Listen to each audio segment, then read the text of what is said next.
change.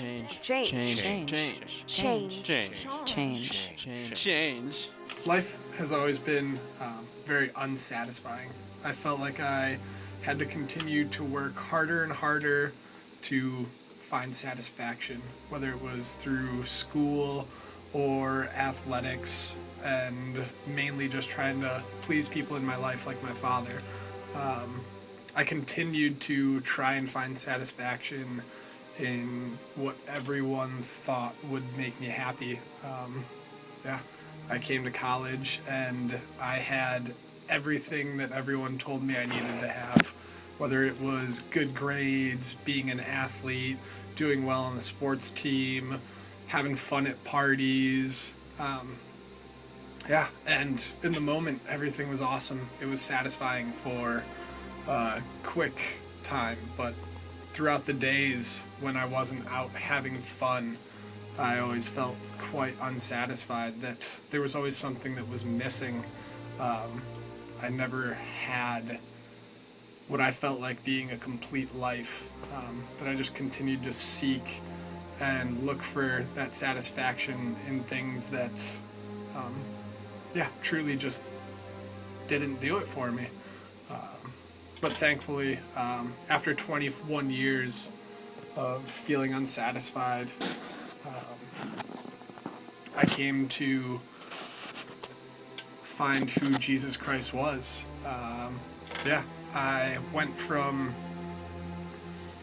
feeling unsatisfied, feeling unloved, to finding truth in who Jesus Christ was, or is.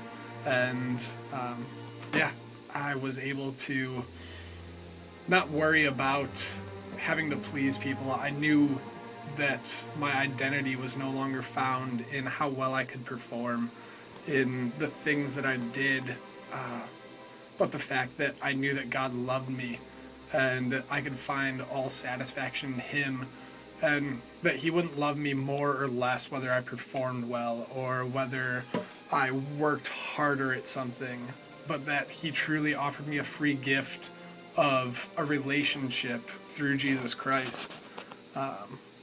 In which I wouldn't have to work for that. I wouldn't have to perform for that. And having that relationship is that one thing that was finally able to really fill that hole that I continued to try and put every single thing into, whether it was alcohol or relationships with women or performing well in hockey or getting good grades, that I finally found that one thing that was far better and far more satisfying and just completely life-changing. And after accepting Jesus Christ as my Lord and Savior, life was less focused on me finding satisfaction in things, but that I was able to do things for people out of love.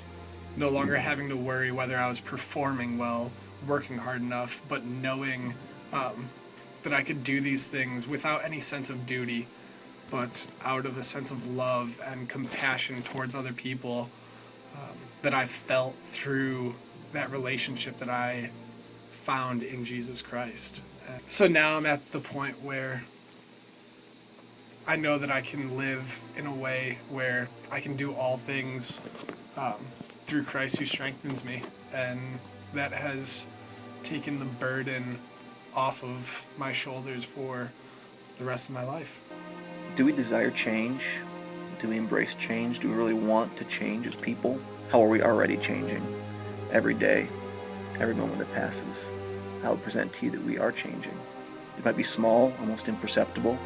It might be large, but we're always changing.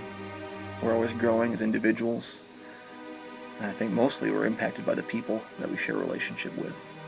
Whether we like it or not, we've been impacted by our families, impacted by our parents, whether they were around or gone when we were growing up, impacted by our siblings or our friends when we were young, and all the way to this day. We're always being impacted by the people around us, and it changes us. For better or for worse, maybe it changes the way we define better or worse, but we're always changing. That we have a choice Do we become an active and involved part of this process of change? Or do we allow ourselves to become a passive observer in our own very lives? Some have been active in this process of change. Some have been aware of this process of change. And others have even experienced God in this process of change. We can change ourselves to one degree or another. We can have others shape us and mold us because of their experience, because of their love or lack of love in our lives. But if there really is a Creator, surely He has more power than anyone to change us.